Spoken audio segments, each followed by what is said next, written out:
ക്രൂശിക്കപ്പെട്ട ക്രിസ്തുവിനെ പ്രസംഗിക്കുന്നു. ദൈവ തിരുനാമത്തിന് മഹത്വം ഉണ്ടാകട്ടെ. ദൈവവചനം കേൾക്കുന്ന എല്ലാ ദൈവമക്കൾക്കും കർത്താവായ യേശു ക്രിസ്തുവിൻ്റെ അതിപരിശുദ്ധമായ നാമത്തിൽ എൻ്റെ സ്നേഹവന്ദനം. ഒരിക്കൽ കൂടെ ജീവനുള്ള ക്രിസ്തുവിൻ്റെ സാക്ഷിയായിട്ട് നിൽക്കുവാൻ വലിയവനായ ദൈവം എളിയവനായി എനിക്ക് തന്ന ഈ അവസരത്തിനായി ഞാൻ ദൈവത്തെ സ്തുതിക്കുന്നു. നമുക്ക് ദൈവവചനത്തിൽ നിന്ന് ഒരു ഭാഗം വായിക്കാം. കൊരിന്ത്യർക്ക് എഴുതിയ 1-ാമത്തെ ലേഖനം 10-ാം അധ്യായം 11-12 വാക്യങ്ങൾ നമുക്ക് ആദ്യം വായിച്ച് കേൾക്കാം. ഇത് ദൃഷ്ടാന്തമായിട്ട് അവർക്ക് സംഭവിച്ചു. ലോകാവസാനം വന്നെത്തിയിരിക്കുന്ന നമുക്ക് ബുദ്ധി ഉപദേശത്തിനായി എഴുതിയിരിക്കുന്നു. ലോകാവസാനം വന്നെത്തിയിരിക്കുന്ന നമുക്ക് ബുദ്ധി ഉപദേശത്തിനായി എഴുതിയിരിക്കുന്നു. ആകയാൽ താൻ നിൽക്കുന്നുവെന്ന് തോന്നുന്നവൻ വീഴാതിരിപ്പാൻ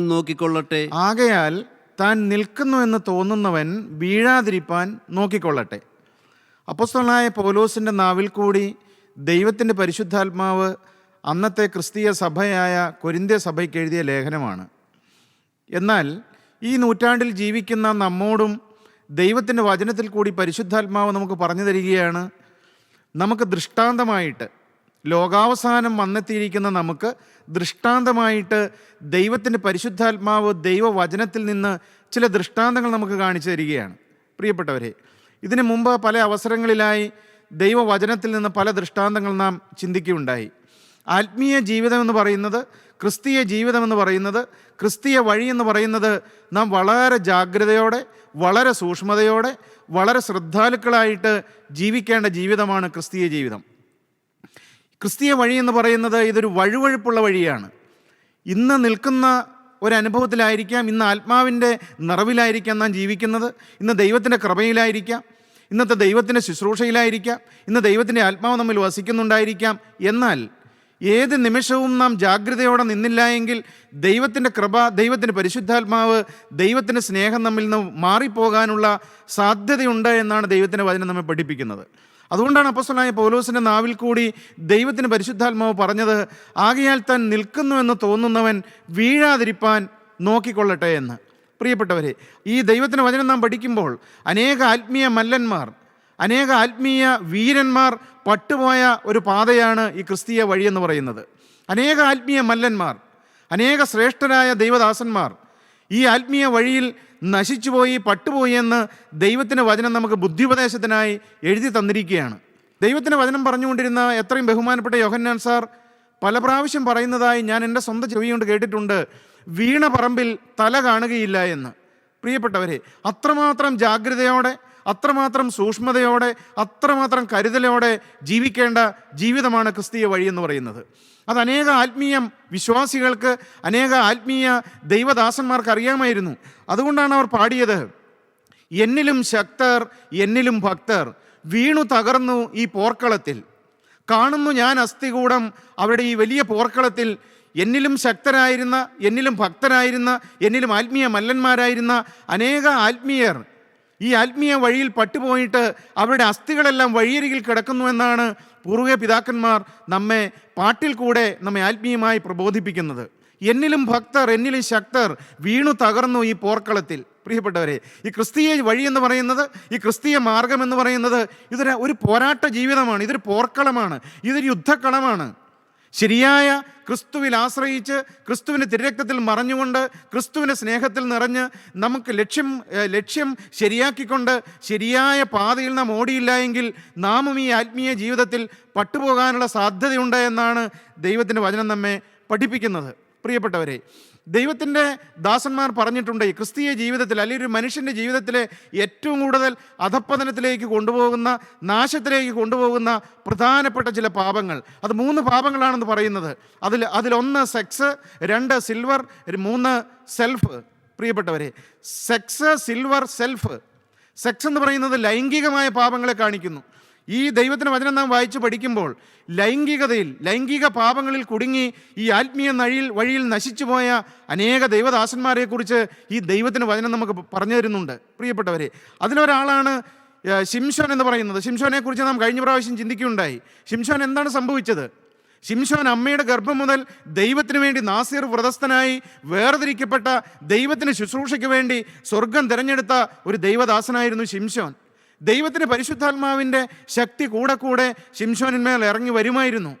വലിയ ശുശ്രൂഷകൾ ശിംശോൻ ചെയ്യുമായിരുന്നു. എന്നാൽ പ്രിയപ്പെട്ടവർ, എന്ത് സംഭവിച്ചു? ശിംശോൻ്റെ ഉൾമുറിയിൽ പതിയിരിപ്പുകാരിരുന്നത് ശിംശോൻ തിരിച്ചറിഞ്ഞില്ല. ശിംശോൻ അത് തിരിച്ചറിയേണ്ടതായിരുന്നു. ശിംശോൻ്റെ ജീവിതത്തിൽ പെട്ടെന്നൊരു ദിവസം ഒരു കെടുതി വരികയല്ല ചെയ്തത്. വളരെ ഗ്രാജ്വലായിട്ട്, വളരെ പതുക്കെ പതുക്കെ ഈ ശിംശോൻ ആത്മീയ ജീവിതത്തിൽ നിന്ന് ശക്തി ചോർന്ന് പോവുകയായിരുന്നു. എന്താണ് പ്രിയപ്പെട്ടവരെ കാര്യം? ശിംശോൻ്റെ ഉൾമുറിയിൽ പതിയിരിപ്പുകാരിപ്പുണ്ടായിരുന്നു. ശിംശോൻ അത് തിരിച്ചറിഞ്ഞില്ല. അങ്ങനെ അവസാനം ശിംശോനെ ഈ പിശാച് വന്ന് ബന്ധിച്ച് കാരാഗൃഹത്തിൽ, ദാഗോന്റെ ക്ഷേത്രത്തിൽ കാരാഗൃഹത്തിൽ മാവ് പൊടിപ്പിക്കുന്ന ഒരവസ്ഥയിലേക്ക് ശിംശോനെ പിശാച് കൊണ്ട് എത്തിച്ചു. പ്രിയപ്പെട്ടവരെ, വളരെ ദാരുണമായ ഒരു അന്ത്യമായിരുന്നു ശിംശോൻ്റെ ജീവിതത്തിൽ സംഭവിച്ചത്. അത് നമുക്കെല്ലാം അറിയാം. ന്യായാധിപന്മാരുടെ പുസ്തകത്തിൽ അതിനെക്കുറിച്ച് വളരെ വ്യക്തമായിട്ട് പറയുന്നുണ്ട്. അതിനെക്കുറിച്ച് നാം ചിന്തിച്ചതാണ്. എന്നാൽ ഈ കൂടെ ഞാൻ നിങ്ങളോടൊന്ന് ചേർത്ത് പറയട്ടെ, നമ്മുടെയും ജീവിതത്തിൽ, നമ്മുടെയും ഉൾമുറികളിൽ ഇതുപോലെയുള്ള ചില ചെറു കുറുക്കന്മാർ ഒളിച്ചിരിക്കുന്നുണ്ട്. ഇത് അനേക ദൈവമക്കൾ തിരിച്ചറിയുന്നില്ല. അതുകൊണ്ട് എന്ത് സംഭവിക്കുന്നു? നാം അറിയാതെ തന്നെ ചില ചതിക്കുഴികളിൽ നാം ചെന്ന് ചാടുകയാണ്. നാം ചിന്തിക്കും, ഇപ്പോൾ ദൈവത്തിൻ്റെ കൃപ എൻ്റെ കൂടെ ഉണ്ടല്ലോ, ഞാനിപ്പോൾ ദൈവത്തിന് വേല ചെയ്യുന്നുണ്ടല്ലോ, ദൈവത്തിന് ശുശ്രൂഷ ഞാൻ ചെയ്യുന്നുണ്ടല്ലോ, ഞാൻ ദൈവത്തിന് വേണ്ടി കൊടുക്കുന്നുണ്ടല്ലോ, ഞാൻ അനേകം നല്ല കാര്യങ്ങൾ ചെയ്യുന്നുണ്ടല്ലോ, ഞാനൊരു ആത്മീയനാണെന്ന് ഞാൻ ചിന്തിച്ചിരിക്കാം. എന്നാൽ പ്രിയപ്പെട്ടവരെ, ആത്മീയ ജീവിതത്തിൻ്റെ രഹസ്യം എന്ന് പറയുന്നത് നമ്മുടെ ഉൾമുറിയിൽ പതുങ്ങിയിരിക്കുന്ന ഈ ചെറു കുറുക്കന്മാരെ നാം കണ്ടുപിടിച്ച് ദൈവസന്നിധിയിൽ ഏറ്റുപറഞ്ഞ് ക്രിസ്തുവിൻ്റെ രക്തത്താലുള്ള കഴുകൽ പ്രാപിക്കുക എന്നുള്ളതാണ്. ഏതാണ് ഉൾമുറിയിൽ പതിയിരിക്കുന്നതായ ചെറു കുറുക്കന്മാർ? അത് നമ്മുടെ ആളത്വത്തിൽ മറഞ്ഞിരിക്കുന്ന പാപപ്രകൃതങ്ങളാണ്, പാപ സ്വഭാവങ്ങളാണ്, പഴയ മനുഷ്യൻ്റെ ചില പ്രകൃതങ്ങളാണ്. പ്രിയപ്പെട്ടവരെ, നാം നമ്മുടെ ജീവിതത്തിലേക്ക് തിരിഞ്ഞു നോക്കുക. നാം മാനസാന്തരപ്പെട്ടവരായിരിക്കാം, വീണ്ടും ജനിച്ചവരാണ്, ദൈവത്തിന് വചനം കേൾക്കുന്നവരാണ്, ദൈവത്തിന് വേലയിൽ ഉത്സാഹമുള്ളവരാണ്. എന്നാൽ ചില ചെറു കുറുക്കന്മാരെല്ലാം നമ്മുടെ ഉൾമുറിയിൽ, ഉൾമാളങ്ങളിൽ ഒളിഞ്ഞിരിപ്പുണ്ട് എന്നുള്ളതാണ് സത്യം. പ്രിയപ്പെട്ടവരെ, ശിംശോൻ്റെ ജീവിതത്തിൽ അങ്ങനെ വലിയതായ ഒരു കെടുതി സംഭവിച്ചത് നാം ചിന്തിക്കുകയുണ്ടായി. ദൈവത്തിന് സ്തോത്രം. പ്രിയപ്പെട്ടവരെ, എന്നാൽ ഇന്ന് നാം ചിന്തിക്കാൻ പോകുന്നത് സിൽവർ പറയുന്നതായ പാപത്തിൽ കുടുങ്ങിപ്പോയ ഒരു മനുഷ്യനെ കുറിച്ചാണ്. അത് വേറെ ആരുമല്ല, ഇസ്കരിയോത്താവ് യൂദ. നമുക്കറിയാം, ഇസ്കരിയോത്താവ് യൂദ കർത്താവിൻ്റെ 12 ശിഷ്യന്മാരിൽ ഒരുവനായിരുന്നു. കർത്താവ് തിരഞ്ഞെടുത്തതായ ഒരു വ്യക്തിയായിരുന്നു ഇസ്കരിയോത്താവ് യൂദ. പ്രിയപ്പെട്ടവരെ, ഈ യൂദായ്ക്ക് എന്ത് സംഭവിച്ചു? യൂദ യേശുക്രിസ്തുവിൻ്റെ കൂടെ 3.5 വർഷക്കാലം നടന്നതല്ലേ. എന്തെല്ലാം അത്ഭുതങ്ങൾ ഈ യൂദ കണ്ടതാണ്, ഇസ്കരിയോത്താവ് യൂദ കണ്ടതാണ്. മരിച്ചവർ ഉയർത്തെഴുന്നേൽപ്പിക്കുന്നത് യൂദ കണ്ടതല്ലേ. രക്തസ്രാവക്കാരി സ്ത്രീയുടെ രക്തസ്രാവം നിന്നത് ഈ യൂദ നേരിട്ട് കണ്ടതല്ലേ. കുരുടന്മാർ കാഴ്ച പ്രാപിക്കുന്നത് ഈ യൂദ കണ്ടതല്ലേ. മരിച്ചവർ ഉയർത്തെഴുന്നേൽക്കുന്നതും കുഷ്ഠരോഗികൾക്ക് സൗഖ്യം കിട്ടുന്നതും മുടന്തർ നടക്കുന്നതും എല്ലാം ഈ യൂദ കണ്ടതല്ലേ. എന്തെന്തെല്ലാം അത്ഭുതങ്ങളാണ്. കാനാവിലെ പച്ചവെള്ളം വീഞ്ഞാക്കിയത് ഈ യൂദ നേരിട്ട് കണ്ടതല്ലേ. ഈ യേശു ആരാണെന്ന് അറിഞ്ഞുകൂടായിരുന്നു. പക്ഷേ ഈ യൂദായെ സംബന്ധിച്ച് ഈ യേശുവിന് 30 വെള്ളിക്കാശിൻ്റെ വിലയേ ഉണ്ടായിരുന്നുള്ളൂ. യൂദായെ സംബന്ധിച്ച്, ഇസ്കരിയോത്തായ യൂദാവിനെ സംബന്ധിച്ച് യേശുവിനെ കുറിച്ച് 30 വെള്ളിക്കാശിൻ്റെ വിലയേ ഉള്ളൂ. പ്രിയപ്പെട്ടവരെ, നിങ്ങൾക്ക് ഈ യേശു ആരാണ്? നിങ്ങൾ യേശുവിനെ മതിക്കുന്ന വില എന്താണ്? നിങ്ങളും യേശു തമ്മിലുള്ളതായ ബന്ധം എന്താണ്? നിങ്ങൾക്ക് നിങ്ങളുടെ ജീവിതത്തിൽ വിലയേറിയവനായിട്ട് ഈ യേശുക്രിസ്തുവിനെ നിങ്ങൾക്ക് കാണാൻ കഴിഞ്ഞിട്ടുണ്ടോ? ഇസ്കരിയോത്തായ യൂദായെക്കുറിച്ച് നാം ചിന്തിക്കുമ്പോൾ 30 വെള്ളിക്കാശിൻ്റെ വില മാത്രമേ ഈ യേശുക്രിസ്തുവിനെ കുറിച്ച് യൂദായ്ക്കുണ്ടായിരുന്നുള്ളൂ. പ്രിയപ്പെട്ടവരെ, നിങ്ങൾക്ക് ഈ യേശുവുമായിട്ടുള്ള ബന്ധം എങ്ങനെയാണ്? ഈ യേശു നിങ്ങൾക്ക് വില തീരാത്തൊരു നിധിയാണോ? ഈ യേശു നിങ്ങൾക്കാരാണ്? പ്രിയപ്പെട്ടവരെ, ഞാൻ എൻ്റെ ജീവിതത്തിലേക്ക് തിരിഞ്ഞു നോക്കുമ്പോൾ ഈ യേശു എനിക്ക് വിലയേറിയവനാണ്. അവനെൻ്റെ വീണ്ടെടുപ്പുകാരനാണ്, അവനെൻ്റെ യജമാനനാണ്, അവനെൻ്റെ നാഥനാണ്, അവനെൻ്റെ ഉടയവനാണ്, അവനെൻ്റെ അരുമ മണവാളനാണ്, അവനെന്നെ വീണ്ടും ചേർക്കാൻ വരുന്നവനാണ്. യേശു എൻ്റെ പ്രത്യാശയാണ്, യേശു എൻ്റെ ഭാവിയാണ്, യേശു എൻ്റെ വിശ്വാസത്തിന് നങ്കൂരമാണ്, യേശു എൻ്റെ എല്ലാമാണ്. പ്രിയപ്പെട്ടവരെ, ഞാൻ തികഞ്ഞവനായതുകൊണ്ടല്ല പറയുന്നത്. എന്നാൽ എൻ്റെ 22ാമത്തെ വയസ്സിൽ ഈ യേശു ക്രിസ്തുവിന് വേണ്ടി എൻ്റെ ജീവിതം സമർപ്പിച്ച് ക്രിസ്തുവിനെ എൻ്റെ രക്ഷിതാവും കർത്താവുമായി ഞാൻ സ്വീകരിച്ചതിന് ശേഷം, ഈ ക്രിസ്തീയ വഴിയിലേക്ക് വന്നതിന് ശേഷം ഈ യേശു എനിക്ക് ഏറ്റവും മാധുര്യവാനാണ്.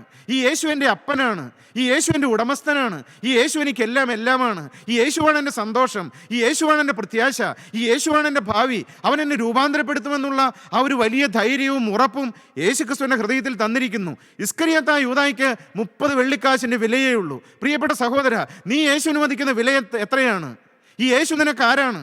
ഈ യേശു നിന്റെ വീണ്ടെടുപ്പുകാരനാണെന്ന് നീ അറിയുന്നുണ്ടോ? ഈ യേശു നിന്റെ ഉടയവനാണെന്ന് നിനക്ക് ബോധ്യമുണ്ടോ? ഈ യേശു നിനക്ക് വേണ്ടി ക്രൂശിൽ മരിച്ച് അവൻ്റെ വിലതീരാത്ത നിധിയായ അവൻ്റെ രക്തം ഊറ്റിക്കൊടുത്ത് നിന്നെ വിലക്ക് മേടിച്ചുവെന്ന് നീ വിശ്വസിക്കുന്നുണ്ടോ? ഈ യേശു ക്രിസ്തു നിനക്കൊരു വീണ്ടെടുപ്പുകാരനാണോ? ഈ യേശു നിന്റെ ഒരു യജമാനനാണോ? ഈ യേശു നിന്റെ അരുമ മണവാളനാണോ? പ്രിയപ്പെട്ടവരെ, ഈ യേശു നമുക്ക് ആരാണ്? ദൈവത്തിന് സ്തോത്രം. പ്രിയപ്പെട്ടവരെ, ഈ ദ്രവ്യാഗ്രഹത്തിൽ നശിച്ചവരായി അനേകർ ദൈവവചനത്തിലുണ്ട്. ദ്രവ്യാഗ്രഹം നമ്മുടെ കർത്താവ് തന്നെ പറഞ്ഞു. മർക്കോസിൻ്റെ സുവിശേഷം 10-ാം അധ്യായത്തിൽ കർത്താവിൻ്റെ അടുക്കൽ ഒരു പ്രമാണി വരുന്നുണ്ട്, ഒരു ധനികനായ പ്രമാണി. അവൻ്റെ ഉള്ളിൽ വലിയൊരു ആഗ്രഹമുണ്ട്. ചെറുപ്പം മുതലുള്ള ഒരു ആഗ്രഹമാണ് അവന് ദൈവരാജ്യത്തിൽ എത്തണമെന്ന്, നിത്യജീവൻ പ്രാപിക്കണമെന്ന്. അതുകൊണ്ടാണ് യേശുവിൻ്റെ അടുക്കൽ ഈ പ്രമാണി വന്നിട്ട് കർത്താവിനോട് ചോദിക്കുന്നുണ്ട്, ഗുരു, എനിക്ക് നിത്യജീവൻ പ്രാപിക്കാൻ ആഗ്രഹമുണ്ട്, അതിന് ഞാൻ എന്താ ചെയ്യേണ്ടത്? കർത്താവ് പറഞ്ഞു, നീ 10 കൽപ്പനകൾ പ്രമാണിക്കണം, നീ കൽപ്പനകളെല്ലാം ആചരിക്കണം. ഈ ചെറുപ്പക്കാരൻ പറഞ്ഞു, ഗുരു, ഞാൻ അതെല്ലാം ചെറുപ്പം മുതൽ ആചരിച്ചു വരുന്നതാണ്. ഞാൻ ഈ പ്രമാണമെല്ലാം, ന്യായപ്രമാണമെല്ലാം അച്ചട്ടായിട്ട് ആചരിക്കുന്നവനാണ്. കർത്താവ് അവനെ നോക്കി, അവനെ സ്നേഹിച്ചു. അവനോട് കർത്താവ് പറഞ്ഞു, മോനെ, നിനക്കൊരു കുറവുണ്ട്, നിനക്കുള്ളതെല്ലാം വിറ്റ് നീ ദരിദ്രർക്ക് കൊടുക്കുക, അപ്പോൾ നിനക്ക് സ്വർഗത്തിൽ നിക്ഷേപം ഉണ്ടാകും, പിന്നെ വന്ന് നീ എന്നെ അനുഗമിക്കുക എന്ന് പറഞ്ഞു. പ്രിയപ്പെട്ടവരെ, അവൻ ദൈവത്തിൻ്റെ വചനത്തിൽ നാം വായിക്കുന്നത്, അവൻ വളരെ സമ്പത്തുള്ളവനാകൊണ്ട് ഈ വചനത്തിങ്കൽ വിഷാദിച്ച് ദുഃഖിതനായി പൊയ്ക്കളഞ്ഞു. സമ്പത്ത് കളഞ്ഞിട്ടുള്ള ഒരു നിത്യജീവൻ അവന് വേണ്ട. പ്രിയപ്പെട്ടവരെ, സമ്പത്ത് വെടിഞ്ഞിട്ടുള്ള ഒരു നിത്യജീവൻ, അങ്ങനെ ഒരു സ്വർഗരാജ്യം അവന് വേണ്ട. ദൈവത്തിന് സ്തോത്രം. ഇന്ന് അനേകർ അങ്ങനെയാണ്. പ്രിയപ്പെട്ടവരെ, കർത്താവ് പറഞ്ഞു, എൻ്റെ പിന്നാലെ ഒരുവൻ വരുവാൻ ഇച്ഛിച്ചാൽ സകലവും ത്യജിച്ച്, തന്നെത്താൻ ത്യജിച്ച്, തൻ്റെ ക്രൂശ് എടുത്തുകൊണ്ട് എൻ്റെ പിന്നാലെ വരട്ടെ എന്നാണ് കർത്താവ് പറഞ്ഞത്. പ്രിയപ്പെട്ടവരെ, എല്ലാം വിറ്റ് മേടിക്കേണ്ട ഒരു നിധിയാണ് കർത്താവായ യേശു ക്രിസ്തു. പ്രിയപ്പെട്ടവരെ, നിങ്ങൾ ഈ നിധി സ്വന്തമാക്കിയോ? ഈ ക്രിസ്തുവാകുന്ന നിധി നിങ്ങളുടെ സ്വന്തമാണോ? ഈ ക്രിസ്തുവാകുന്ന നിധി നിങ്ങളുടെ ഹൃദയത്തിൽ വസിക്കുന്നുണ്ടോ? ഇവൻ നിരാശപ്പെട്ട് കർത്താവ് പറഞ്ഞ വചനത്തിങ്കൽ ദുഃഖിതനായി വിഷാദിച്ച് പൊയ്ക്കളഞ്ഞു. അപ്പോൾ കർത്താവ് തന്നെ ചുറ്റുമുള്ളവരോട് പറയുകയാണ്. 23 മുതലുള്ളതായ ചില വാക്കുകൾ നമുക്ക് വായിച്ചു കേൾക്കാം. യേശു ചുറ്റും നോക്കി തന്റെ ശിഷ്യന്മാരോട്, സമ്പത്തുള്ളവർ ദൈവരാജ്യത്തിൽ കടക്കുന്നത് എത്ര പ്രയാസമെന്ന് പറഞ്ഞു. പ്രിയപ്പെട്ട കർത്താവ് താൻ ചുറ്റും നോക്കി, ശിഷ്യന്മാരുണ്ട്, അനേകരുണ്ട്. അവരോട് കർത്താവ് പറയുകയാണ്, സമ്പത്തുള്ളവർ ദൈവരാജ്യത്തിൽ കടക്കുന്നത് എത്ര പ്രയാസമെന്ന് കർത്താവ് പറഞ്ഞു. അവർ ദൈവരാജ്യത്തിൽ കടക്കില്ലെന്നല്ല കർത്താവ് പറഞ്ഞത്, എത്ര പ്രയാസമാണ്. വീണ്ടും അടുത്ത വാക്യം എന്താണ്? അവന്റെ ഈ വാക്കിനാൽ ശിഷ്യന്മാർ വിസ്മയിച്ചു. പ്രിയപ്പെട്ടവർ, ഈ വചനമെല്ലാം കേട്ടപ്പോൾ, സമ്പത്തുള്ളവർ ദൈവരാജ്യത്തിൽ കിടക്കുന്നത് എത്ര പ്രയാസമെന്ന് കർത്താവ് പറഞ്ഞപ്പോൾ, ഈ വചനത്തിങ്കൽ ശിഷ്യന്മാർക്കും ഒരു പ്രയാസമായി. ശിഷ്യന്മാർ കർത്താവിനോട് ചോദിക്കുകയാണ്, കർത്താവേ, അങ്ങനെയാണെങ്കിൽ, ഇങ്ങനെയൊക്കെയാണ് നിന്റെ വഴിയെങ്കിൽ, ഇങ്ങനെയൊക്കെയാണ് നിന്റെ ഉപദേശമെങ്കിൽ രക്ഷ പ്രാപിക്കാൻ ആർക്ക് കഴിയും കർത്താവേ? ഇങ്ങനെയാണെങ്കിൽ സ്വർഗരാജ്യത്തിൽ പോകാൻ ആർക്ക് കഴിയും? ഇങ്ങനെയാണെങ്കിൽ നിത്യജീവൻ പ്രാപിക്കാൻ ആർക്ക് കഴിയും എന്ന് കർത്താവിൻ്റെ ശിഷ്യന്മാർ ചോദിക്കുകയാണ്. കർത്താവ് അത് എക്സ്പ്ലെയിൻ ചെയ്ത് വിശദീകരിച്ച് പറയുകയാണ്. എന്താ പറഞ്ഞത്? എന്നാൽ യേശു പിന്നെയും, മക്കളെ, സമ്പത്തിൽ ആശ്രയിക്കുന്നവർ ദൈവരാജ്യത്തിൽ കിടക്കുന്നത് എത്ര ശിഷ്യന്മാരോട് പറയുകയാണ്, മക്കളെ, സമ്പത്തിൽ ആശ്രയിക്കുന്നവർ ദൈവരാജ്യത്തിൽ കടക്കയില്ലെന്നാണ് കർത്താവ് പറഞ്ഞത്. സമ്പത്തുള്ളവർ ദൈവരാജ്യത്തിൽ കടക്കില്ല എന്ന് പറഞ്ഞത് സമ്പത്തിൽ ആശ്രയിക്കുന്നവർ, സമ്പത്തെ ശരണം, ദ്രവ്യമേ ശരണമെന്ന് വിചാരിച്ച് ദ്രവ്യത്തിന് വേണ്ടി ജീവിക്കുന്നവർ, ദ്രവ്യത്തിൽ ആശ്രയം വയ്ക്കുന്നവർ, സമ്പത്തിൽ ആശ്രയിക്കുന്നവർ, അവർ ദൈവരാജ്യത്തിൽ കടക്കില്ല എന്നാണ് കർത്താവ് പറഞ്ഞത്. പ്രിയപ്പെട്ടവരെ, നമ്മുടെ ആശ്രയം എവിടെയാണ്? നമ്മുടെ പ്രതീക്ഷ എവിടെയാണ്? നമ്മുടെ പിടുത്തം എവിടെയാണ്? സമ്പത്തിലാണോ? നമ്മുടെ ആശ്രയം സമ്പത്തിലാണെങ്കിൽ നാം ദൈവരാജ്യത്തിൽ കടക്കില്ല എന്നാണ് കർത്താവ് പറഞ്ഞത്. പ്രിയപ്പെട്ടവരെ, അങ്ങനെ സമ്പത്തിൽ ആശ്രയിച്ചിരുന്ന കർത്താവിൻ്റെ ഒരു ശിഷ്യനായിരുന്നു ഇസ്കരിയോത്തായ യൂദ. ലൂക്കോസിന്റെ സുവിശേഷം 22-ാം അധ്യായം 3 മുതലുള്ളതായ ചില വാക്കുകൾ നമുക്ക് വായിച്ചു കേൾക്കാം. അവിടെ യൂദയെക്കുറിച്ച് കർത്താവ് പറയുന്നുണ്ട്. എന്നാൽ 12 കൂട്ടത്തിലുള്ള ഇസ്കരിയോത്ത യൂദായിൽ സാത്താൻ കടന്നു. അവൻ ചെന്നു മഹാപുരോഹിതന്മാരോടും പടനായകന്മാരോടും അവനെ അവർക്ക് കാണിച്ചു കൊടുക്കുന്ന വഴിയെക്കുറിച്ച് സംസാരിച്ചു. അവർ സന്തോഷിച്ച് അവന് ദ്രവ്യം കൊടുക്കാമെന്ന് പറഞ്ഞൊത്തു. അവൻ വാക്ക് കൊടുത്തു. പുരുഷാരമില്ലാത്ത സമയത്ത് അവനെ കാണിച്ചു കൊടുപ്പാൻ തക്കം അന്വേഷിച്ചു പോന്നു. പ്രിയപ്പെട്ടവരെ, യൂദായിൽ, കർത്താവിൻ്റെ ശിഷ്യനായ യൂദായിൽ സാത്താൻ കടന്നു എന്നാണ് നാം വായിക്കുന്നത്. പിശാച് കടന്നു എന്നാണ് നാം വായിക്കുന്നത്. കർത്താവിൻ്റെ കൂടെ നടക്കുമ്പോഴും, കർത്താവിൻ്റെ കൂടെയുള്ള വേലയോട് ചേർന്ന് നിൽക്കുമ്പോഴും, കർത്താവിൻ്റെ ശിഷ്യനായിട്ട് കൂടെ നടക്കുമ്പോഴും അവൻ്റെ ഉള്ളിൽ പിശാചാണ് വസിച്ചിരുന്നത്. പ്രിയപ്പെട്ടവരെ, പിശാചിന് അവനിൽ ഇടമുണ്ടായിരുന്നു. പിശാചിന് അവൻ്റെ ഹൃദയത്തിൽ അവൻ ഇടം കൊടുത്തിരുന്നു. പ്രിയപ്പെട്ടവരെ, നാം ഇത് വായിക്കുമ്പോൾ, നാം ഇത് കേൾക്കുമ്പോൾ, നാം ഓരോരുത്തരും, ഞാൻ എൻ്റെ ജീവിതത്തിലേക്ക് തിരിഞ്ഞു നോക്കുകയാണ്, നിങ്ങൾ ഓരോരുത്തരും നിങ്ങളുടെ ജീവിതത്തിലേക്കും തിരിഞ്ഞു നോക്കുമോ? പിശാച് അവകാശം പറയുന്ന എന്തെല്ലാം കാര്യങ്ങൾ എൻ്റെ ഹൃദയത്തിലുണ്ട്? സാത്താൻ കർത്താവിന് ശിഷ്യനായ ഇസ്കരിയോത്തായ യൂദായിൽ കടന്നു എന്നാണ് നാം ഇവിടെ വായിക്കുന്നത്. എൻ്റെ ഹൃദയത്തിൽ പിശാചാണോ വസിക്കുന്നത്? എന്നെ ഭരിക്കുന്നത് ആരാണ്? എൻ്റെ ഹൃദയത്തിൽ വസിക്കുന്നത് ആരാണ്? എൻ്റെ ഹൃദയത്തെ നിയന്ത്രിക്കുന്നത് ആരാണ്? എൻ്റെ ഹൃദയത്തിൽ വാഴുന്നത് ആരാണ്? എങ്ങനെ അറിയാൻ പ്രിയപ്പെട്ടവർ? വേറെ ആരെങ്കിലും പറഞ്ഞു തരണമോ? വൃക്ഷത്തെ അതിൻ്റെ ഫലം കൊണ്ടറിയാം. എൻ്റെ ഹൃദയത്തിലെ ചിന്തകൾ എങ്ങനെയുണ്ട്? എൻ്റെ വായിൽ നിന്ന് വരുന്ന വാക്കുകൾ എങ്ങനെയുണ്ട്? എൻ്റെ മനോഭാവം എങ്ങനെയുണ്ട്? എൻ്റെ ഹൃദയത്തിൽ പിശാചാണോ അവകാശം പറയുന്നത്? എന്നെ നിയന്ത്രിക്കുന്നത് ആരാണ്? എൻ്റെ ഉള്ളിൽ പിശാച് കിടക്കുന്നതായ അനുഭവങ്ങൾ വരാറുണ്ടോ? യേശുവിനോട് ചേർന്ന് നിൽക്കുമ്പോഴും യേശുവിൻ്റെ കൂടെ നടക്കുമ്പോഴും യേശു ചെയ്യുന്ന അത്ഭുതങ്ങളിൽ പങ്കാളിയാകുമ്പോഴും എല്ലാം പിശാച് അവൻ്റെ ഉള്ളിൽ വസിക്കുകയാണ്. പിശാചാണ് അവനെ നിയന്ത്രിക്കുന്നത്. അവൻ വലിയൊരു ദ്രവ്യാഗ്രഹിയായിട്ട് കഴിയുകയാണ്. അവൻ്റെ ഉള്ളിൽ, അവൻ്റെ ഉൾമുറിയിൽ ഈ ദ്രവ്യാഗ്രഹം എന്ന് പറയുന്ന ഒരു സിംഹം വസിക്കുന്നുണ്ടായിരുന്നു. യൂദാ അത് തിരിച്ചറിഞ്ഞില്ല, യൂദാ അത് മനസ്സിലാക്കിയിരുന്നില്ല. പിന്നെ എന്ത് സംഭവിച്ചു? ഇവൻ്റെ ഉള്ളിലെ ഈ ദ്രവ്യാഗ്രഹം നമുക്ക് കാണണമെങ്കിൽ യോഹന്നാന്റെ സുവിശേഷം 12-ാം അധ്യായം 1 മുതലതായ വാക്യം വായിക്കുമ്പോൾ അവിടെ നമുക്ക് കാണാൻ കഴിയും ഇവൻ്റെ ഉള്ളിലെ ദ്രവ്യാഗ്രഹം വെളിയിൽ വരുന്നത്. യേശു മരിച്ചവരിൽ നിന്ന് ഉയർപ്പിച്ച ലാസർ പാർത്ത ബേഥാനിയിലേക്ക് യേശു പെസഹയ്ക്ക് 6 ദിവസം മുമ്പേ വന്നു. അവിടെ അവർ അവനൊരു അത്താഴമൊരുക്കി. മാർത്ത ശുശ്രൂഷ ചെയ്തു. ലാസറോ അവനോടുകൂടെ പന്തിയിലിരുന്നവരിൽ ഒരുവനായിരുന്നു. അപ്പോൾ മറിയ വിലയേറിയ സ്വച്ഛ ജടാമാംസി തൈലം ഒരു റാത്തിലെടുത്ത് യേശുവിൻ്റെ കാലിൽ പൂശി തൻ്റെ തലമുടി കൊണ്ട് കാൽ തുവർത്തി. തൈലത്തിൻ്റെ സൗരഭ്യം കൊണ്ട് വീട് നിറഞ്ഞു. എന്നാൽ അവൻ്റെ ശിഷ്യന്മാരിൽ ഒരുത്തനായി അവനെ കാണിച്ചു കൊടുക്കാനുള്ള യൂദാ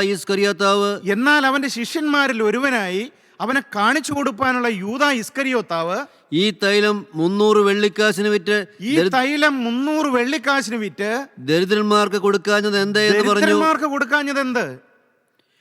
ഇത് ദരിദ്രന്മാരെ കുറിച്ച് വിചാരമുണ്ടായിട്ടല്ല, ഇത് യൂദായ്ക്ക് ദരിദ്രന്മാരെ കുറിച്ച് വിചാരമുണ്ടായിട്ടല്ല. അവൻ കള്ളനാകൊണ്ടും പണസഞ്ചി അവന്റെ പക്കലാകയാൽ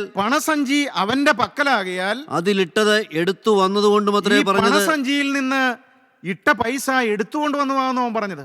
അവനൊരു ദ്രവ്യാഗ്രഹിയായിരുന്നു, അല്ലാണ്ട് പാവപ്പെട്ടവരെ കുറിച്ചുള്ള വിചാരമുണ്ടായിട്ടല്ല. ഈ സ്വച്ഛ ജടാമാംസി തൈലം 300 വെള്ളിക്കാശിന് വിറ്റ് പാവപ്പെട്ടവർക്ക് കൊടുക്കാൻ പാടില്ലായിരുന്നു. എന്തിനാണ് ഈ വെറും ചെലവ് എന്ന് ഈ യൂദാ ഇസ്കറിയോത്ത കർത്താവിനോട് ചോദിക്കുകയാണ്. പ്രിയപ്പെട്ടവരെ, അവന് ദരിദ്രന്മാരെ കുറിച്ച് വിചാരമുണ്ടായിട്ടല്ല, അവനൊരു ദ്രവ്യാഗ്രഹിയായിട്ടാണ്. അവൻ്റെ ഹൃദയം പണത്തിനു വേണ്ടി ആസക്തി പൂണ്ട് അവൻ പിശാചിന് ഇടം കൊടുത്തിരിക്കുകയാണ്. പ്രിയപ്പെട്ടവരെ, ഈ യൂദായുടെ അവസാനം എന്തായിരുന്നു എന്ന് എനിക്കത് വിവരിക്കാൻ എനിക്ക് കെൽപ്പില്ല. എൻ്റെ ഹൃദയത്തിൽ അതിന് വേദനയുണ്ട്. യേശുക്രിസ്തുവിൻ്റെ ശിഷ്യനായിരുന്ന ഇസ്കറിയോത്ത യൂദാ, എന്നാൽ അവനൊരു ദ്രവ്യാഗ്രഹിയാണെന്നും നിന്റെ ഉള്ളിൽ പിശാചുണ്ടെന്നും നീ യേശുക്രിസ്തുവിനെ ഒറ്റുകൊടുക്കുമെന്നും യേശുക്രിസ്തുവിനെ മുഖത്ത് നോക്കി ഏതാണ്ട് 10 പ്രാവശ്യത്തോളം അവനോട് പറഞ്ഞതാണ്. അവന് തിരുത്താനുള്ള അവസരങ്ങൾ ലഭിച്ചതാണ്. തിരുത്തണമെന്ന് അവന് കർത്താവ് മുഖത്ത് നോക്കി അവനോട് പറഞ്ഞു കൊടുത്തതാണ്. പ്രിയപ്പെട്ടവരെ, നാം നമ്മുടെ ജീവിതത്തിലേക്കും തിരിഞ്ഞു നോക്കൂ. ദൈവത്തിൻ്റെ പരിശുദ്ധാത്മാവ് വചനത്തിൽ കൂടി എത്രയോ തിരുത്താനുള്ള അവസരങ്ങൾ നമുക്ക് തന്നിട്ടുണ്ട്. നമ്മുടെ തെറ്റുകൾ പരിശുദ്ധാത്മാവ് ചൂണ്ടിക്കാണിച്ച് തന്നിട്ടുണ്ട്. ദൈവത്തിൻ്റെ വചനം വായിക്കുമ്പോഴും ദൈവത്തിൻ്റെ വചനം കേൾക്കുമ്പോഴും മറ്റ് ദൈവമക്കളുമായിട്ട് ഇടപെടുമ്പോഴും എല്ലാം ദൈവത്തിൻ്റെ പരിശുദ്ധാത്മാവ് നമ്മുടെ ജീവിതത്തിൽ തിരുത്താനുള്ള അനേക കാര്യങ്ങൾ കർത്താവ് നമുക്ക് കാണിച്ചു തന്നിട്ടില്ലേ? പക്ഷെ നാം തിരുത്തിയിട്ടുണ്ടോ? നമ്മൾ തിരുത്താൻ മനസ്സുള്ളവരാണോ? യൂദായ്ക്ക് ഏതാണ്ട് കർത്താവ് 10 അവസരങ്ങൾ ലഭിച്ചു. തിരുത്താനുള്ള, രൂപാന്തരപ്പെടാനുള്ള, മാനസാന്തരപ്പെടാനുള്ള, മടങ്ങി വരാനുള്ള അവസരങ്ങൾ കർത്താവ് കൊടുത്തു. പക്ഷേ അവൻ മാനസാന്തരപ്പെട്ടില്ല. പ്രിയപ്പെട്ടവരെ, അവൻ മനം തിരിഞ്ഞു വന്നില്ല. മത്തായിയുടെ സുവിശേഷം 27-ാം അധ്യായം വായിക്കുമ്പോൾ അതിന് 3 മുതലതായ വാക്യം വായിക്കുമ്പോൾ ഈ യൂദായുടെ അന്ത്യം എന്താണെന്ന് ദൈവത്തിൻ്റെ വചനമോടെ രേഖപ്പെടുത്തി വെച്ചിരിക്കുകയാണ്. എന്തിനാണിത് കർത്താവ് നമുക്ക് പറഞ്ഞു തരുന്നത്? നമുക്ക് ബുദ്ധി ഉപദേശിച്ച് തരികയാണ്. നമുക്ക് കർത്താവ് ബുദ്ധി പറഞ്ഞു തരികയാണ്. എന്താണ് ഇവിടെ നാം വായിക്കുന്നത്? 27-ാം അധ്യായം 3 മുതലതായ വാക്യം. അവനെ ശിക്ഷയ്ക്ക് വിധിച്ചുവെന്ന് അവനെ കാണിച്ചു കൊടുത്ത, യേശുക്രിസ്തുവിനെ ശിക്ഷയ്ക്ക് വിധിച്ചുവെന്ന് അവനെ കാണിച്ചു കൊടുത്ത യൂദാ കണ്ട് അനുദപിച്ചു. പ്രിയപ്പെട്ടവരെ, യേശുക്രിസ്തുവിനെ ക്രൂശിക്കാൻ കൊണ്ടുപോകുമ്പോൾ യൂദാ അത് കാണുകയാണ്. ക്രൂശിൻ ചുമന്നുകൊണ്ട് പോകുന്നത് യൂദാ കാണുകയാണ്. അത് കണ്ടപ്പോൾ അവൻ്റെ ഉള്ളത്തിൽ അനുതാപം വന്നു. അത് കണ്ട് യൂദാ അനുദപിച്ചു. ആ 30 വെള്ളിക്കാശ് മഹാപുരോഹിതന്മാരുടെയും മൂപ്പന്മാരുടെയും അടുക്കൽ മടക്കിക്കൊണ്ടുവന്ന് ഞാൻ കുറ്റമില്ലാത്ത രക്തത്തെ കാണിച്ചു കൊടുത്തതിനാൽ പാപം ചെയ്തു എന്ന് പറഞ്ഞു. പ്രിയപ്പെട്ടവരെ, യൂദായ്ക്ക് അനുതാപം കിട്ടി. പക്ഷേ സമയം കഴിഞ്ഞുപോയി, സമയം ലേറ്റായി പോയി. അവൻ അവസരം കർത്താവ് കൊടുത്തതായിരുന്നു. പ്രിയപ്പെട്ടവരെ, ഇന്ന് നമുക്ക് ആയുസ്സുണ്ട്, ഇന്ന് നമുക്ക് സുബോധമുണ്ട്, ഇന്ന് നമുക്ക് ബുദ്ധിയുണ്ട്, ഇന്ന് നമുക്ക് ഓർമ്മശക്തിയുണ്ട്. എന്നാൽ ഇന്ന് നാം തിരുത്തുന്നില്ല എങ്കിൽ ഒരു സമയം വരുമ്പോൾ ആർക്കും പ്രവർത്തിച്ചുകൂടാത്തൊരു രാത്രി വരുന്നുണ്ട്. പ്രിയപ്പെട്ടവരെ, അന്ന് നമുക്ക് തിരുത്താൻ അവസരം കിട്ടിയെന്ന് വരികയില്ല. എപ്പോഴാണ് നമ്മുടെ ഓർമ്മ പോകുന്നത്? എപ്പോഴാണ് നമ്മുടെ ബുദ്ധി മങ്ങുന്നത്? എപ്പോഴാണ് ഈ ശ്വാസം നിലയ്ക്കുന്നത്? നാളെ നമുക്കുള്ളതല്ലല്ലോ. ഒരു 10 വർഷം കൂടെ നമ്മൾ ജീവിച്ചിരിക്കുമെന്ന് എന്താണ് ഉറപ്പ്? ഒരു 15 വർഷം കൂടെ ജീവിച്ചിരിക്കുമെന്ന് എന്താണ് പ്രിയപ്പെട്ടവരെ ഉറപ്പ്? നാളെ നമുക്കുള്ളതല്ലല്ലോ. ഏത് മനുഷ്യനും ഉറച്ചു നിന്നാലും ഒരു ശ്വാസം അത്രയെന്നല്ലേ ദൈവത്തിൻ്റെ വചനം. പിന്നെ നമുക്ക് എങ്ങനെ നാളത്തെ കാര്യം നമുക്ക് ഊഹിക്കാൻ കഴിയും? ഇന്ന് നമുക്ക് അവസരമുണ്ട്. ഇന്ന് നമുക്ക് ദൈവത്തിൻ്റെ പരിശുദ്ധാത്മാവിൻ്റെ കൃപയുള്ളൊരു സമയമാണിത്. നമുക്ക് തിരുത്താൻ കർത്താവ് അവസരം തരികയാണ്. യൂദ അനുതപിച്ചു, പാപം ഏറ്റുപറഞ്ഞു, തിരുത്തലുകൾ വരുത്തി. പക്ഷേ സമയം കഴിഞ്ഞുപോയി പ്രിയപ്പെട്ടവരെ. അതുകൊണ്ട് അവസാനം എന്താണ് സംഭവിച്ചതെന്ന് നമുക്കറിയാം. യൂദ കെട്ടിഞ്ഞാന്ന് ചാവുകയാണ്. യൂദ വലിയ കെടുതിയിലേക്ക് പോയി. ഇത് നമുക്കൊരു ദൃഷ്ടാന്തമായിട്ട് നമ്മുടെ മുമ്പിൽ നിൽക്കുകയാണ്. എന്താണ് പ്രിയപ്പെട്ടവരെ കാര്യം? ദ്രവ്യാഗ്രഹം, ധനത്തോടുള്ളതായ ആസക്തി. യേശു ക്രിസ്തുവിന് യൂദ കൊടുത്ത വില 30 വെള്ളിക്കാശാണ്. ആ 30 വെള്ളിക്കാശ് അവന് പ്രയോജനപ്പെട്ടോ? പ്രയോജനപ്പെട്ടില്ല പ്രിയപ്പെട്ടവരെ. ദൈവത്തിന് സ്തോത്രം. ഇതുപോലെ പഴയ നിയമത്തിലൊരു വ്യക്തിയുണ്ട്. അത് എലീശ പ്രവാചകൻ്റെ ഒരു ബാല്യക്കാരനാണ്. അവൻ്റെ പേര് ഗേഹസി എന്നാണ്. ഗേഹസി എലിയാ പ്രവാചന കാലത്തിന് ശേഷം ദൈവത്തിന് വചനം പറഞ്ഞു കൊടുത്ത് ജനത്തെ നടത്തിയത് എലീശ പ്രവാചകനാണ്. നമുക്കറിയാവുന്ന വസ്തുതയാണത്. 2 രാജാക്കന്മാരുടെ പുസ്തകം ആരംഭത്തിൽ നാം വായിക്കുമ്പോൾ എലീശയെക്കുറിച്ച് നമുക്കിവിടെ കാണാൻ കഴിയും. ഈ എലീശ ദൈവത്തിന് വചനം പറഞ്ഞുകൊണ്ടിരുന്നതായ കാലത്ത് നയമാൻ എന്ന് പറയുന്നതായ അരാം രാജാവിൻ്റെ ഒരു സേനാപതി ഉണ്ടായിരുന്നു. അരാം രാജാവിൻ്റെ സേനാപതി ഒരു നയമാനാണ്. അവൻ പരാക്രമശാലിയാണ്, പക്ഷെ അവൻ കുഷ്ഠരോഗിയാണ്. 2 രാജാക്കന്മാരുടെ പുസ്തകം 20-ാം അധ്യായം 1-2 വാക്യം. അരാം രാജാവിൻ്റെ സേനാപതിയായ നയമാൻ മുഖാന്തരം യഹോവ അരാമിന് ജയം നൽകിയതുകൊണ്ട് അവൻ്റെ യജമാനൻ അവനെ മഹാനും മാന്യനുമായി എണ്ണി. പ്രിയപ്പെട്ടവരെ, ഈ നയമാൻ അവൻ പരാക്രമശാലിയായിരുന്നു, പക്ഷെ കുഷ്ഠരോഗിയായിരുന്നു. പ്രിയപ്പെട്ടവരെ, നമ്മുടെയും ജീവിതത്തിലേക്ക് തിരിഞ്ഞു നോക്കുമ്പോൾ നാമും പല പല രംഗങ്ങളിൽ പരാക്രമശാലികളായിരിക്കാം. നമ്മുടെ ജോലി സ്ഥാപനങ്ങളിൽ, നാം ആയിരിക്കുന്ന രംഗങ്ങളിൽ, നാം ആയിരിക്കുന്ന പൊസിഷനിലെല്ലാം നാം പരാക്രമശാലികളായിരിക്കാം. പക്ഷേ നമ്മുടെ ഹൃദയം എങ്ങനെയുണ്ട്? നമ്മുടെ രഹസ്യ ജീവിതം എങ്ങനെയുണ്ട്? നാം ഒരു കുഷ്ഠരോഗിയാണോ? നമ്മുടെ ഹൃദയം കുഷ്ഠരോഗം പോലെയാണോ ഇരിക്കുന്നത്? പല രംഗങ്ങളിൽ നാം ശോഭിച്ച് നിൽക്കുന്നുണ്ടായിരിക്കാം. നമ്മുടെ ജോലികളിൽ നാം ശോഭിക്കുന്നുണ്ടായിരിക്കാം. പക്ഷേ പ്രിയപ്പെട്ടവരെ, നമ്മുടെ രഹസ്യ ജീവിതം എങ്ങനെയുണ്ട്? അത് കുഷ്ഠം നിറഞ്ഞതാണോ? പാപകുഷ്ഠം നിറഞ്ഞതാണോ? നമ്മുടെ ഹൃദയത്തിൻ്റെ അന്ധകാര രംഗങ്ങളിൽ എല്ലാം എങ്ങനെയുണ്ട്? നമ്മുടെ ഹൃദയത്തിൻ്റെ അവസ്ഥ എങ്ങനെയുണ്ട്? ഹൃദയം കൂരിരുട്ടാണോ? ഹൃദയം കുഷ്ഠരോഗം പിടിച്ചതാണോ? ഇവിടെ നയമാൻ പരാക്രമശാലിയെങ്കിലും അവൻ കുഷ്ഠരോഗിയായിരുന്നു എന്നാണ് ദൈവത്തിൻ്റെ വചനം പറയുന്നത്. പ്രിയപ്പെട്ടവരെ, എന്ത് സംഭവിച്ചു? ഈ നയമാൻ്റെ വീട്ടിൽ ഒരു അടിമ പെൺകുട്ടി ഉണ്ടായിരുന്നു. ആ പെൺകുട്ടി യജമാനത്തിയോട് പറഞ്ഞു, യജമാനൻ ഒന്ന് എലീശ പ്രവാചകൻ്റെ അടുക്കൽ വരെ ചെന്നിരുന്നുവെങ്കിൽ ഈ കുഷ്ഠരോഗം പ്രവാചകൻ മാറ്റിക്കൊടുക്കുമായിരുന്നു എന്ന്. പ്രിയപ്പെട്ടവരെ, ഈ നയമാൻ്റെ ഭാര്യയുടെ നിർദ്ദേശപ്രകാരം, ഈ അടിമ പെൺകുട്ടി പറഞ്ഞത് പ്രകാരം എലീശ പ്രവാചകൻ്റെ അടുക്കലേക്ക് ഈ നയമാൻ പോവുകയാണ്. കുതിരകളോട് രഥങ്ങളും കൂടിയെല്ലാമാണ് പോകുന്നത്. പ്രിയപ്പെട്ടവരെ, അതിൻ്റെ സംഭവത്തെക്കുറിച്ച് ഞാൻ കൂടുതൽ വിശദീകരിക്കുന്നില്ല. പ്രവാചകൻ പറഞ്ഞു, നീ യോർദാനിൽ പോയി 7 പ്രാവശ്യം മുങ്ങുക എന്ന് പറഞ്ഞു. അതവൻ ഇഷ്ടപ്പെട്ടില്ല. അവൻ അങ്ങനെയൊന്നും അല്ല വിചാരിച്ചത്. ഈ പ്രവാചകൻ എഴുന്നേറ്റ് വന്ന് എൻ്റെ നേരെ കൈയൊക്കെ ആട്ടി എനിക്ക് വേണ്ടി പ്രാർത്ഥിച്ച് എൻ്റെ തലമേൽ കൈയൊക്കെ വെച്ച് എനിക്ക് സൗഖ്യം തരുമെന്നാണ് ഈ നയമാൻ വിചാരിച്ചത്. പക്ഷേ ദൈവത്തിൻ്റെ വചനം കൊടുത്തു പ്രവാചകൻ. പ്രിയപ്പെട്ടവരെ, നമ്മെ ശുദ്ധീകരിക്കുന്നത് ദൈവത്തിൻ്റെ വചനമാണ്. ഈ ഭൂമിയിൽ എന്തെങ്കിലുമല്ല, ദൈവത്തിൻ്റെ വചനം. ആ വചനം ഇതാ നയമാന് വിശ്വസിക്കാൻ കഴിഞ്ഞില്ല. പക്ഷേ അവസാനം വേറെ നിർവാഹമില്ലാത്തത് കൊണ്ട് നയമാൻ അത് വിശ്വസിച്ചു. യോർദാനിൽ പോയി 7 പ്രാവശ്യം മുങ്ങി. അവൻ്റെ ദേഹം ബാലൻ്റെ ദേഹം പോലെയായി എന്നാണ് നാം വായിക്കുന്നത്. പ്രിയപ്പെട്ടവരെ, ഈ സംഭവമെല്ലാം നടന്നു കഴിഞ്ഞപ്പോൾ വലിയ അത്ഭുതമല്ലേ സ്വന്തം ജീവിതത്തിൽ നടന്നത്? നയമാൻ എന്ത് ചെയ്യൂ? കുറേ സമ്മാനങ്ങളുമായിട്ട് പ്രവാചകനായ എലീശായുടെ അടുക്കൽ ചെല്ലുകയാണ്. ദൈവത്തിന് സ്തോത്രം. പ്രവാചകൻ പറഞ്ഞു, എനിക്ക് സമ്മാനമൊന്നും വേണ്ട. പ്രിയപ്പെട്ടവരെ, ദൈവിക ശുശ്രൂഷയ്ക്ക് ഈ ഭൂമിയിലെ സമ്മാനങ്ങൾക്കൊന്നും വിലയില്ല. ശരിയായ പ്രവാചകനാണെങ്കിൽ ഇതാ ദൈവത്തിൻ്റെ വേലയ്ക്ക് പ്രതിഫലം വാങ്ങുന്നവനല്ല. പ്രിയപ്പെട്ടവരെ, ദൈവത്തിന് സ്തോത്രം. പ്രവാചകൻ അത് മേടിച്ചില്ല. എന്നാൽ ഈ നയമാൻ തൻ്റെ വീട്ടിലേക്ക് പോവുകയും ചെയ്തു. ഇതെല്ലാം കണ്ടുകൊണ്ട് എലീശ പ്രവാചകൻ്റെ ബാല്യക്കാരനായ ഗേഹസി നിൽക്കുന്നുണ്ടായിരുന്നു. ഗേഹസിയുടെ ഉള്ളിൽ ഈ വളരെ ദ്രവ്യാഗ്രഹത്തിനൊരു പിശാചുള്ള ഒരു ബാല്യക്കാരനായിരുന്നു. ഇവൻ എന്ത് ചെയ്തു? ഈ നയമാൻ്റെ പിന്നാലെ ഓടി. എന്നിട്ട് അവനോട് എന്താ പറയുന്നത്? 20-ാമത്തെ വാക്യം മുതൽ നമുക്കൊന്ന് വായിച്ച് കേൾക്കാം. 20-ാമത്തെ വാക്യം മുതൽ. അവനെ വിട്ട് കുറേ ദൂരം പോയ ശേഷം ദൈവപുരുഷനായ എലീശായുടെ ബാല്യക്കാരൻ ഗേഹസി, അരാമ്യൻ നയമാൻ കൊണ്ടുവന്നത് എൻ്റെ യജമാനൻ അവൻ്റെ കയ്യിൽ നിന്ന് വാങ്ങാതെ വിട്ടുകളഞ്ഞുവല്ലോ. യഹോവയാണ്, ഞാൻ അവൻ്റെ പിന്നാലെ ഓടിച്ചെന്ന് അവനോട് അല്പമെങ്കിലും വാങ്ങുമെന്ന് പറഞ്ഞു. അങ്ങനെ അവൻ നയമാനെ പിന്തുടർന്നു. അവൻ തൻ്റെ പിന്നാലെ ഓടി വരുന്നത് നയമാൻ കണ്ടപ്പോൾ രഥത്തിൽ നിന്നിറങ്ങി അവനെ എതിരേറ്റു. പ്രിയപ്പെട്ടവരെ, നമുക്ക് സംഭവമെല്ലാം അറിയാം. ഈ ഗേഹസി ഈ നയമാൻ്റെ കയ്യിൽ നിന്ന് ചില സമ്മാനങ്ങളെല്ലാം മേടിക്കുകയാണ്. അതിൻ്റെ ഫലമായി ഈ ഗേഹസി കുഷ്ഠരോഗിയായി തീരുകയാണ്. കുഷ്ഠരോഗിയായി തീർന്നു. പ്രിയപ്പെട്ടവരെ, ദ്രവ്യാഗ്രഹം വരുത്തിവെച്ച വിന യൂദായുടെ ജീവിതത്തിൽ അവസാനം കെട്ടിഞ്ഞാന്ന് ചാവേണ്ടതായിട്ട് വന്നു. ഗേഹസിക്ക് എന്ത് സംഭവിച്ചു? ഗേഹസി കുഷ്ഠരോഗിയായിട്ട് തീർന്നു. ദ്രവ്യാഗ്രഹത്തിൻ്റെ പിന്നാലെ പോയത് കൊണ്ടാണ്. പ്രിയപ്പെട്ടവരെ, എബ്രായ ലേഖനം 13-ാം അധ്യായം 5-ാമത്തെ വാക്യം നമുക്കൊന്ന് വായിച്ച് കേൾക്കാം. നമ്മുടെ ഹൃദയത്തിലേക്ക് നമുക്കൊന്ന് തിരിഞ്ഞു നോക്കാം. ഞാൻ ദ്രവ്യാഗ്രഹത്തിന് അടിമയാണോ? ഞാൻ ഈ ലോകത്തിന് അടിമയാണോ? ഞാൻ സമ്പത്തിന് അടിമയാണോ?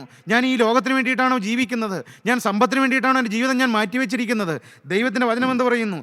എബ്രായ ലേഖനം 13-ാം അധ്യായം 5-ാമത്തെ വാക്യം മാത്രം നമുക്കൊന്ന് വായിച്ച് കേൾക്കാം. നിങ്ങളുടെ നടപ്പ് ദ്രവ്യാഗ്രഹമില്ലാത്തതായിരിക്കട്ടെ. അപ്പോസ്തലനായ പൗലോസിൽ കൂടി ദൈവത്തിൻ്റെ ആത്മാവ് നമ്മോട് പറയുകയാണ്, നിങ്ങളുടെ നടപ്പ് ദ്രവ്യാഗ്രഹമില്ലാത്തതായിരിക്കട്ടെ. ഉള്ളതുകൊണ്ട് തൃപ്തിപ്പെടുവീൻ. ഉള്ളതുകൊണ്ട് തൃപ്തിപ്പെടുവീൻ. ഞാൻ നിന്നെ ഒരു നാളും കൈവിടുകയില്ല, ഉപേക്ഷിക്കുകയില്ല. ജീവനുള്ള ദൈവം പറയുകയാണ്, ജീവനുള്ള ക്രിസ്തു പറയുകയാണ്, ഉള്ളത് കൊണ്ട് തൃപ്തിപ്പെടുവീൻ, ഞാൻ നിന്നെ ഒരു നാളും കൈവിടുകയില്ല, ഉപേക്ഷിക്കുകയുമില്ല എന്ന്. അടുത്ത വാക്യം എന്താ? എന്ന് അവൻ തന്നെ അരുളി ചെയ്തിരിക്കുന്നുവല്ലോ. ആകയാൽ കർത്താവ് എനിക്ക് തുണ. ഞാൻ പേടിക്കയില്ല. മനുഷ്യനോട് എന്ത് ചെയ്യും? ഒരു വിശ്വാസിയുടെ ധൈര്യം അതാണ് പ്രിയപ്പെട്ടവരെ. കർത്താവ് എനിക്ക് തുണ, അവൻ എന്നെ പോറ്റും, അവൻ എന്നെ പുലർത്തും. ഈ ഭൂമിയിൽ ഒന്നുമില്ലാത്തവനെ ഞാൻ നടക്കേണ്ടി വരികയില്ല. നീതിമാൻ തുണയില്ലാതിരിക്കുന്നതും അവന്റെ സന്തതി ആഹാരം ഇരക്കുന്നതും ഞാൻ കണ്ടിട്ടില്ല എന്നാണ് ദൈവത്തിന്റെ വചനം. ബാലസിംഹങ്ങളും ഇരകിട്ടാതെ വിശന്നിരിക്കും. യഹോവയെ അന്വേഷിക്കുന്നവർക്കോ ഒരു നന്മയ്ക്കും കുറവില്ല. പ്രിയപ്പെട്ടവരെ, ഇതാണ് ഒരു വിശ്വാസിയുടെ ധൈര്യം എന്ന് പറയുന്നത്. നിങ്ങളുടെ സമ്പത്ത്, നിങ്ങളുടെ ആശ്രയം ഈ ലോകത്തിലാണോ? ഈ ലോകത്തിന്റെ സമ്പത്തിലാണോ? പ്രിയപ്പെട്ട സഹോദര, നീ യേശുവിന്റെ മുഖത്തേക്ക് നോക്കുക. നിനക്ക് കരുണാസമ്പന്നനായ ഒരു ദൈവമുണ്ട്. നിന്നെ പുലർത്താനൊരു യേശുവുണ്ട്. നിന്നെ കാക്കാനൊരു ദൈവമുണ്ട്. നിന്നെ കരുതാനൊരു ദൈവമുണ്ട്. ഈ ഭൂമിയിൽ നിനക്ക് ആരുമില്ലെങ്കിലും, നിന്നെ സഹായിക്കാൻ ആരുമില്ലെങ്കിലും, നിന്നെ സ്നേഹിക്കുന്ന ഒരു ഉടയവനുണ്ട്. നിനക്ക് വേണ്ടി മരിച്ചവനായ ഒരു ക്രിസ്തു ജീവിക്കുന്നുണ്ട്. നീ അവനിൽ ആശ്രയിക്കുക. നിന്റെ പാപമെല്ലാം ക്ഷമിച്ചു തരുന്ന ഒരു ക്രിസ്തു ജീവിക്കുന്നുണ്ട്. പ്രിയപ്പെട്ടവരെ, അവൻ നിങ്ങൾക്ക് വേണ്ടി മരിച്ചവനാണ്. അവൻ നിങ്ങൾക്ക് വേണ്ടി രക്തം ചിന്തിയവനാണ്. അവൻ നിങ്ങൾക്ക് വേണ്ടി ജീവൻ വെടിഞ്ഞവനാണ്. അവൻ നിങ്ങളെ ചേർക്കാൻ വീണ്ടും വരുന്നവനാണ്. നിങ്ങൾ അവൻ്റെ ക്രൂശൻ ചൂട്ടിലേക്ക് വരിക. നമുക്ക് അവൻ്റെ സന്നിധിയിലും ഒരു നിമിഷം നമ്മുടെ കണ്ണുകളെ അടയ്ക്കാം. അവൻ്റെ പാദത്തിൽ നമുക്ക് വീഴാം. അവൻ്റെ ക്രൂശൻ ചൂട്ടിലേക്ക് നമുക്ക് വന്നുകൊണ്ട് നമ്മുടെ ദ്രവ്യാഗ്രഹത്തോട് നമുക്ക് യാത്ര പറയാം. നമ്മെ പുലർത്താനൊരു ദൈവമുണ്ട്. എന്നെ നടത്താനൊരു ദൈവമുണ്ട്. യേശു ജീവിക്കുന്നുണ്ട്. യേശു എന്നെ സ്നേഹിക്കുന്നുണ്ട്. അവൻ എന്നെ കരുതുന്നവനാണ്. അവൻ നിങ്ങൾക്കായി കരുതുന്നതാകയാൽ നിങ്ങളുടെ സകല ചിന്താകുലവും അവൻ്റെ മേൽ ഇട്ടുകൊള്ളുവിൻ എന്നാണ് പ്രിയപ്പെട്ടവരെ ദൈവത്തിൻ്റെ വചനം. നമ്മെ കരുതുന്ന ദൈവത്തിനായി നമ്മുടെ ജീവിതം സമർപ്പിക്കുക. നമ്മെ പോറ്റുന്ന ദൈവത്തിനായി നമ്മുടെ ജീവിതം സമർപ്പിക്കുക. നമുക്ക് വേണ്ടി മരിച്ചവന് വേണ്ടി നമ്മുടെ ജീവിതം സമർപ്പിക്കാം. കരുണയുള്ള ഞങ്ങളുടെ സ്വർഗീയ പിതാവേ, ഈ നല്ല ദിവസത്തിനായി ഞങ്ങൾ നിന്നെ സ്തുതിക്കുന്നു. കർത്താവേ, ഞങ്ങൾക്ക് കാണിച്ചു തരുന്ന ദൃഷ്ടാന്തങ്ങൾക്കായി ഞങ്ങൾ നിന്നെ സ്തുതിക്കുന്നു. ഞങ്ങളുടെ ഹൃദയത്തിലെ ദ്രവ്യാഗ്രഹം ഞങ്ങൾക്ക് മാറ്റിത്തരണമേ. അവിടുത്തെ രണ്ടാമത്തെ വരവിന് വേണ്ടി ഞങ്ങൾ ഒരുക്കണമേ. നിന്റെ പരിശുദ്ധാത്മാവിനാൽ ഞങ്ങൾ നിറയ്ക്കണമേ. ഈ വചനം കേട്ടവരാരും നശിച്ചു പോകാൻ എൻ്റെ കർത്താവ് സമ്മതിക്കരുതേ എന്ന് പ്രാർത്ഥിക്കുന്നു. തന്ന നന്മകൾക്കും അനുഗ്രഹങ്ങൾക്കുമായി സ്തോത്രം. യേശു ക്രിസ്തുവിൻ്റെ അതിപരിശുദ്ധമായ നാമത്തിൽ തന്നെ. ആമേൻ.